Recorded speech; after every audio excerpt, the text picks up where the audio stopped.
In this video, I'm going to show you how to get Smyths Toys promo code. If you find this video helpful, please consider to like this video and subscribe to my channel. In saying that, let's just jump straight into the video. Okay, the best way to do this is open up a web browser and go to Google.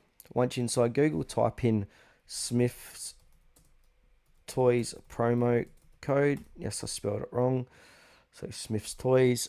And then from here, we're going to be brought to Google search results. Now, there's a few sites we can use to get promo codes or discount codes, so we can check out any one of these top results. One I like to use is called Worth the Penny, so 50% off promo codes and discounts on Smyths. So we can check out these. You're going to activate any one of these.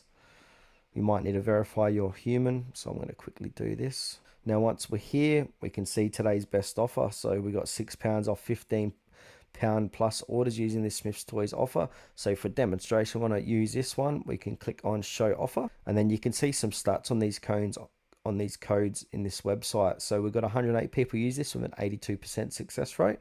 So show offer, and then we want to click on click to copy code and start saving at Smyths Toys. So here's the code, so copy that code and paste that in the checkout section of Smyths Toys to redeem £6 off £15 plus orders.